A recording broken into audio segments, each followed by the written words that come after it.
नमस्कार, मी अमित कोळेकर. तरुण भारतच्या न्यूज बुलेटिनमध्ये आपल्या सर्वांचं स्वागत. आता पाहूया दिवसभरातील महत्त्वाच्या घडामोडी. महाराष्ट्र कर्नाटक दोन्ही राज्यांना केंद्र सरकारने बेळगाव सीमाप्रश्नी कानपिचक्या दिल्या असून आज मंगळवार दिनांक 31 जानेवारी रोजी दोन्ही राज्य सरकारला नोटिसा धाडण्यात आल्या आहेत. दोन्ही राज्य सरकारवर केंद्रीय गृह मंत्रालयाने नाराजी व्यक्त केली आहे.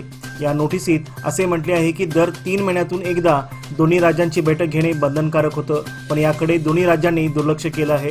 आजपर्यंत इतक्या दिवसात एकही बैठक आयोजित न केल्याने केंद्र सरकारकडून या नोटिसा पाठविल्याची माहिती समोर आली आहे.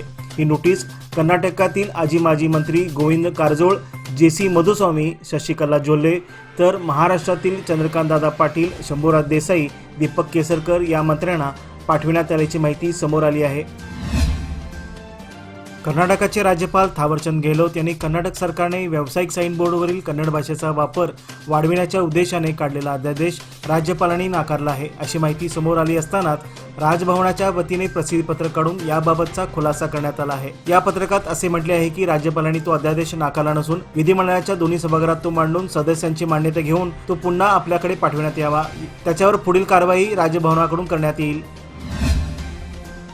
शेतकऱ्यांसाठी वरदान ठरलेलं आणि शहरवासियांची तहान भागविणारे राकोस्कोप धरण आज 64 वर्ष उलटून गेल्यानंतरही बेळवट्टी गावातील धरणग्रस्तांच्या समस्या कायम आहेत. राकोस्कोप धरणासाठी जमिनी दिलेल्या शेतकऱ्यांचे पुनर्वसन झाले, मात्र अद्याप येथील शेतकऱ्यांना धरणग्रस्त म्हणून जाहीर करण्यात आलेलं नाही. ही बाब अनेक वेळा प्रशासनाच्या निदर्शनास आणून देण्यात आलेली आहे. दरम्यान हे प्रकरण कर्नाटक सरकार जाणीवपूर्वक दुर्लक्षित करत असल्याचा आरोप येथील शेतकरी वर्गातून होत आहे. त्यामुळे हा विषय संपुष्टात आणण्यासाठी स्थानिक लोकप्रतिनिधींनी आणि जिल्हा प्रशासन एकत्र येऊन हा प्रश्न सोडवण्याची गरज व्यक्त होत आहे.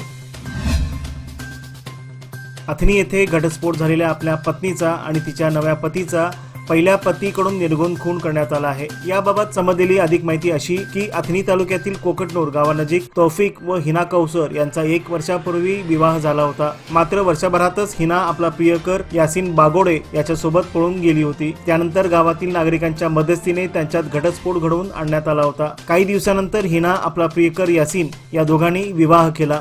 याचा राग तौफिकला आला होता. या रागातूनच पहिला पती तौफिक याने मंगळवारी रात्री आपली घटस्फोटित पत्नी आणि तिचा पती यांच्यावर धारदार हत्याराने वार करून त्यांचा निर्घुण खून केला. या प्रकरणाचा गुन्हा आयगळी पोलीस स्थानकात नोंद झाला असून अधिक तपास सुरू आहे. प्रभाग क्रमांक 10 मधील मुजारू गल्ली येथील विविध विकास कामांचा शुभारंभ करण्यात आला. गटारी, सीडी वर्क, रस्ता कामांना सुरुवात करण्यात आली आहे. आमदार राजू सेठ यांच्या हस्ते पूजा करून या कामाला चालना देण्यात आली. नगरसेविका वैशाली सिद्धार्थ भातखंडे यांनी यासाठी पाठपुरावा केला होता. त्याला यश आले असून कामाला सुरुवात झाल्याने समाधान व्यक्त करण्यात येत आहे. महसूल खात्याच्या अत्याधुनिकीकरणासाठी भूसुरक्षा योजना लवकर जारी केली जाणार आहे. या योजनेअंतर्गत जमिनी संदर्भातील जुन्या कागदपत्रांचे डिजिटलायझेशन करण्यात येणार आहे. राज्यातील 31 जिल्ह्यांमधील 31 तालुक्यांची पहिल्या टप्प्यात निवड करून योजना राबविली जाणार आहे. यासाठी आवश्यक अनुदान उपलब्ध करून दिले जाणार आहे, अशी माहिती महसूल मंत्री कृष्ण भैरेगौडा यांनी दिली. काँग्रेस भवन येथे आयोजित पत्रकार परिषदेत त्यांनी ही माहिती दिली. जिल्ह्याच्या महसूल विभागाचा आढावा घेण्यासाठी त्यांनी बुधवारी भेट दिली होती.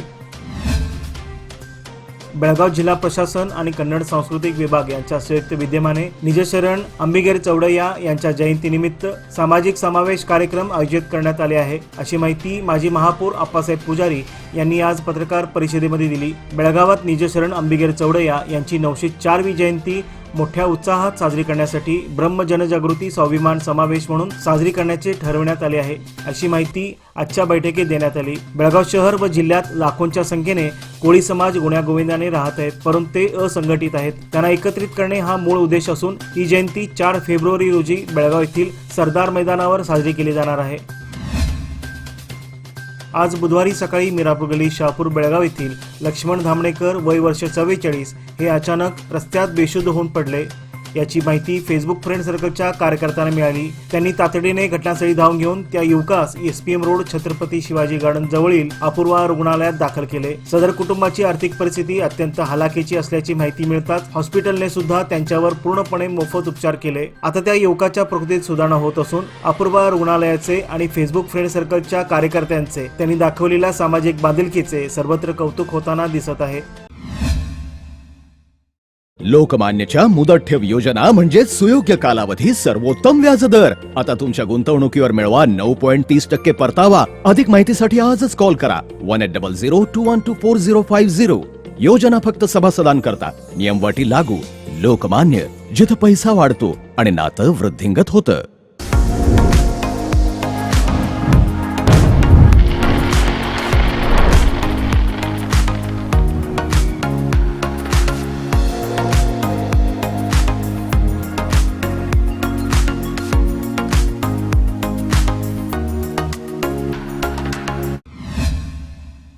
बेळगावातील रेल्वे स्टेशन समोर असणारे कारवार बस स्थानक सध्या मद्यपीचा अड्डा बनले असून हे बस स्थानक विविध समस्येच्या गर्तेत सापडलेले आहे. या बस स्थानकात अनेक भटक्या जनावरांचा मुक्त संचार आहे, तर खासगी वाहन चालकांनी येथे पार्किंगचा अड्डाच बनविला आहे. तसेच परिसरात दुर्गंधीचे साम्राज्य पसरले असून स्मार्ट सिटीचा स्मार्टनेसपणा कुठे गेला असा प्रश्न नागरिक विचारत आहेत. अनेक बेघरांनी आपले बसस्थान या स्थानक परिसरात बसविले असून हे बस स्थानक आहे की बेघरांचे निवारा केंद्र अशी परिस्थिती निर्माण झाली आहे. या बस स्थानकाकडे कॅन्टोन्मेंट बोर्डाचे नवनिर्वाचित सीईओ याकडे लक्ष पुरवतील का असा प्रश्न नागरिक व प्रवासी वर्ग विचारत आहेत.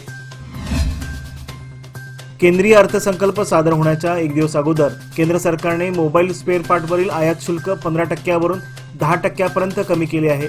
अलीकडेच मोबाईल कंपन्यांनी उत्पादन खर्च किमती कमी करण्यासाठी 12 स्पेअर पार्टवरील आयात शुल्क कमी करण्याची मागणी सरकारकडे केली होती. कंपन्यांनी असे सांगितले आहे की चीन आणि व्हिएतनाम सारख्या देशांना उत्पादन क्षेत्रात स्पर्धा करायची असेल तर खर्च कमी करावा लागेल. बेकिनकेरे येथील गटारी आणि रस्त्यावरील कचरा उचलण्याकडे दुर्लक्ष झाल्याने सर्वत्र अस्वच्छता पसरली आहे. त्यामुळे ग्रामस्थांचे आरोग्य धोक्यात आले आहे. याबाबत ग्रामपंचायतीकडे तक्रार करून देखील दुर्लक्ष झाले आहे. त्यामुळे ग्रामस्थांच्या आरोग्याच्या तक्रारी वाढू लागल्या आहेत.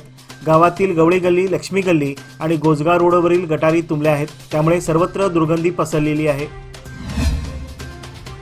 कुडची येथील मायका चिंचली, तालुका रायबाग येथील मायका देवी यात्रेत भाविकांची कोणतीही गैरसोय होऊ नये यासाठी आवश्यक ती सर्व तयारी अधिकारी व मंदिर समितीने करून घ्याव्यात अशी सूचना आमदार दुर्योधन ऐहोळे यांनी केली. तालुक्यातील चिंचली येथे झालेल्या यात्रा पूर्वतयारी बैठकीच्या अध्यक्षस्थानावरून ते बोलत होते.